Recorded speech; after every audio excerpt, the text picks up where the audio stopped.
SIR নাকি এটা NRC? সংবিধানের বাইরে গিয়ে আমি মানবতার কারণে পথে নামছি, এটা আমার আদর্শ এবং নীতি। তাই বিরোধীরা, তোমরা বাংলা বাঙালি হয়ে বাঁচো, লড়াই করো, আমরা পিছন থেকে সাপোর্ট দেবো। যারা সুইসাইড করতে চাইছেন তাদের বলছি প্রাণটা রেখে দিন, কাজে লাগবে কয়েকদিন পরে বাংলাকে বাঁচাতে। সব হলো সিটিজেনশিপ অ্যাক্ট, মানে এনআরসির তালিকা, এনআরসির নিয়ম ফলত এই কাগজটা দেখাচ্ছে না। এরা যদি দ্বিতীয়টা দেখিয়ে ফেলে, দ্বিতীয়টা হয়তো ওদের সিনিয়র অফিসাররা বলেছে খবরদার দ্বিতীয় পাতাটা দেখাবি না, দাঙ্গা লেগে যাবে, আগুন লেগে যাবে। কিন্তু ডাইরেক্ট যখনই কোনো অবৈধ অনুপ্রবেশকারী সিএতে আবেদন করবে তখনই সে স্বীকার করে নিল আমি অবৈধ অনুপ্রবেশকারী। বিরোধিতা করছেন, এসআইআর নামে এনআরসি করা হচ্ছে বলে দাবি করছেন, ঠিক এই আশঙ্কা কেন? অ্যাকচুয়াল এসআইআরটাই এনআরসি।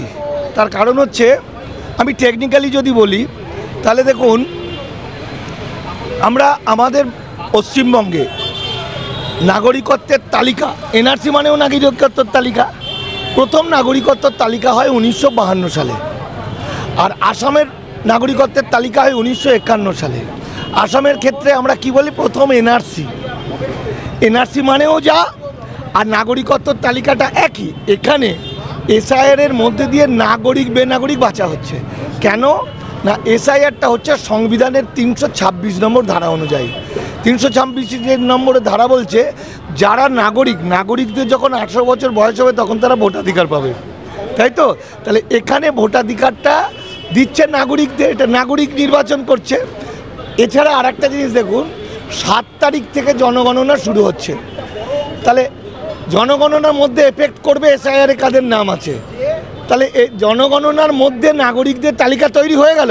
তাহলে আর টাকা পয়সা খরচ করে কাদেরকে ধরার জন্য এনআরসি করবে?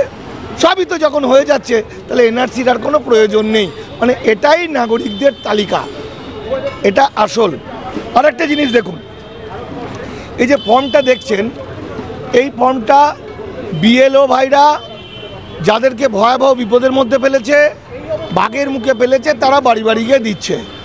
কিন্তু এইটা দুটো মিলে একটা ফর্ম, এইটা মিলে এইটা দিতে চাইছে না, এটা চাইলে দিচ্ছে চাইলে, কিন্তু আসলে দুটোই দেওয়ার কথা। তাহলে এইটা দিচ্ছে না কেন? এটাই এনআরসি। এখানে কি লেখা আছে দেখুন, ভারতের বাইরে জন্মগ্রহণকারী, তার মানে কারা? বাংলাদেশ পাকিস্তান থেকে যারা এসছে তাদেরকে কি দেখাতে হচ্ছে? দেখাতে হচ্ছে বিদেশে অবস্থিত ভারতীয় দূতাবাস কর্তৃক জারি করা জন্ম নিবন্ধীকরণের শংসাপত্র পেশ করুন। 2, যারা নিবন্ধীকরণ স্বাভাবিকরণের মাধ্যমে ভারতীয় নাগরিকত্ব অর্জন করেছেন, বাই ন্যাচারালাইজেশন বা বাই রেজিস্ট্রেশন, যারা সিটিজেন অফ ইন্ডিয়া হয়েছেন, নাগরিক নিবন্ধীকরণের শংসাপত্র দিন। তার মানে হচ্ছে 4.5 কোটি গোল হয়ে গেল। এটা 4.5 কোটির গল্প বললাম। সুজন চক্রবর্তী, অধীর চৌধুরী, দীপশিতা দর, অসীম সরকার, নিশীথ পরামানিক, এই যত তাকাবেন 50% আমার দেশভাগে বলি হওয়া মানুষ, অখণ্ড ভারতের উদ্বাস্তু। তাহলে এইটা হলো 50% শেষ। এদের শেষ মানে এদের বাড়ি ঘর জমি জায়গা শেষ, এদের ছেলে পিলে সব শেষ, সব বেনাগরিক। এটা হলো তাহলে কি?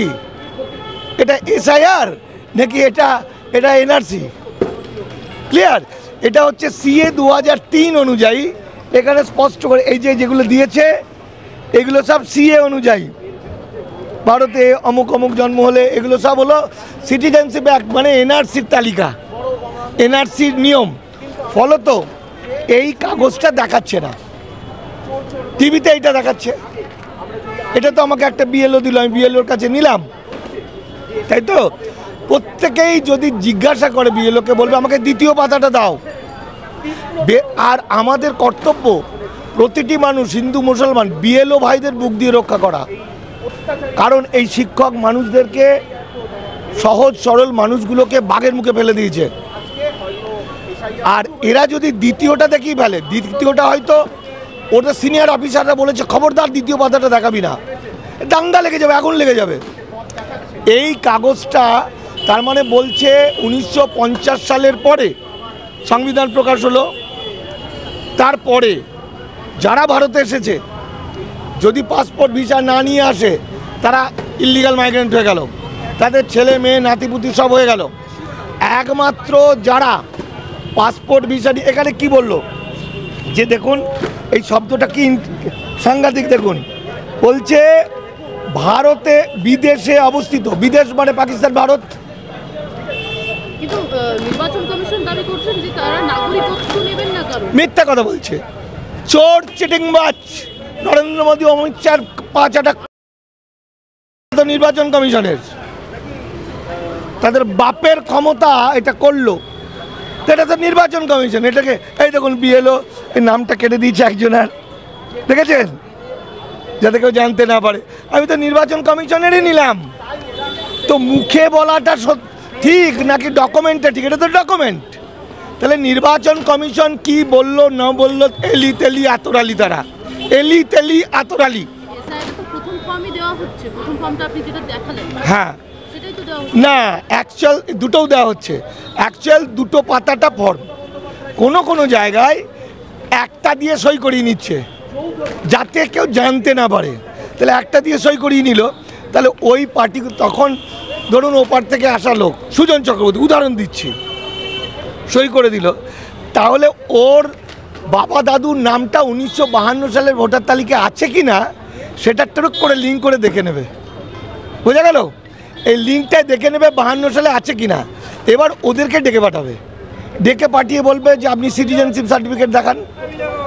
এটা তো বলে দিয়েছে এই তো নির্বাচন কমিশন। আমি কে হরিদাস পাল মানিক ফকির কোথাকার, বুঝলেন?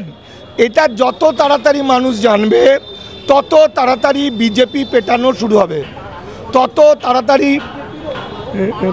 তাড়াতাড়ি তারা করবে, মানুষ দৌড় করাবে।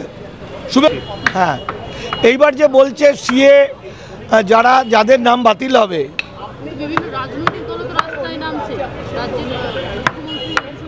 মুখ্যমন্ত্রী আইনত নামতে পারেন না, সংবিধানের 256 নম্বর ধারা। কিন্তু মুখ্যমন্ত্রী একটা শিক্ষা দিচ্ছেন যে আমি এই সংবিধানের বাইরে গিয়ে আমি মানবতার কারণে পথে নামছি, এটা আমার আদর্শ এবং নীতি। তাই বিরোধীরা তোমরা বাংলা বাঙালি হয়ে বাঁচো, লড়াই করো, আমরা পিছন থেকে সাপোর্ট দেবো। এটা ইঙ্গিত। এই ইঙ্গিতটা যদি বিরোধীরা নিতে না পারে বাঙালি বাঁচবে না।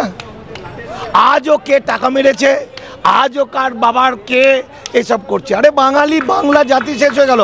এই যে সিএ ক্যাম্প, শুভেন্দু অধিকারী কি বলছে যে যাদের নাম বাতিল হবে তাদের সিএ ক্যাম্পে সিএতে নাম উঠে যাবে আবেদন করলে।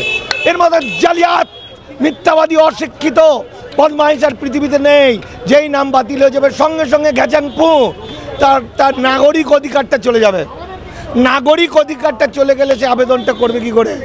আবেদনের কোনো সুযোগ নেই। আর সিএতে কারা আবেদন করতে পারবে? যে লেখা আছে পাসপোর্ট অ্যাক্টে লেখা আছে who are compelled to seek shelter due to religious persecution, যারা আশ্রয় চেয়েছে ধর্মীয় নির্যাতনের কারণে এসে। তাহলে এই যারা এসেছে, তাহলে প্রথমে অবৈধ অনুপ্রবেশকারীকে আশ্রয় চাইতে হবে ভারতকে। ভারত তাকে যদি আশ্রয় দেয়, এটাকে বলা হয় লং টার্ম ভিসা বা রেসিডেন্সিয়াল পারমিট, তবে সেই কাগজটা নিয়ে তবে সিএতে আবেদন করতে পারবে। কিন্তু ডাইরেক্ট যখনই কোনো অবৈধ অনুপ্রবেশকারী সিএতে আবেদন করবে তখনই সে স্বীকার করে নিল আমি অবৈধ অনুপ্রবেশকারী। ফলে এই যে সিএ ক্যাম্পের মাধ্যমে এরা কিছু মানুষকে ধরে নিচ্ছে, আর বাকি মানুষ এই যে জানাজানি আপনাদের মাধ্যমে হচ্ছে দৌড় করাবে। আপনি বুঝে পাবেন না যে বিজেপি পার্টি অফিস একটা থাকবে না, মেরে হাত পা গুঁড়ো করে দেবে। আমাদের বাপের ক্ষমতা নেই বাঁচা, জ্বালিয়ে দেবে, পুড়িয়ে দেবে, মারবে, ধরবে, এসব চলতেই থাকবে। কত যে কি হবে। কেউ আর সুইসাইড করতে হবে না। যারা সুইসাইড করতে চাইছেন তাদের বলছি প্রাণটা রেখে দিন, কাজে লাগবে কয়েকদিন পরে বাংলাকে বাঁচাতে। প্রাণটা রেখে দিন, গুছিয়ে পরে ব্যবহার করবেন। আর নামগুলো পাঠান, আমরা আপনাদের প্রাণটা দিন বলে চেয়ে নেবো, ততক্ষণ আপনার নাতিপুতি বেঁচে গেছে। ফলে সুইসাইড করবে তো যারা আপনাদের ঠকালো, যে নরখাদকের দল শুভেন্দু অধিকারী, যে অবৈধ অনুপ্রবেশকারী হওয়ার সত্ত্বেও শুভেন্দু অধিকারী অসীম সরকাররা মানুষকে শেষ করলো, তারা সুইসাইড করবে। দেশভাগে বলি অখণ্ড ভারতের মানুষ কেন সুইসাইড করবে? কেন মুসলমান ভাইরা যুগ যুগ ধরে বাস করে কেন সুইসাইড করবে? সুইসাইড করবে যারা মিথ্যা কথা বলেছে তারা।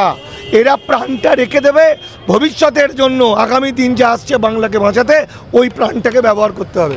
আরো ভালো ভালো খবর দেখতে সাবস্ক্রাইব করুন বাংলা হান্টের ইউটিউব চ্যানেল। বাংলা হান্টের আরো খবর দেখতে নজর রাখুন। বাংলা খবর মানেই বাংলা হান্ট।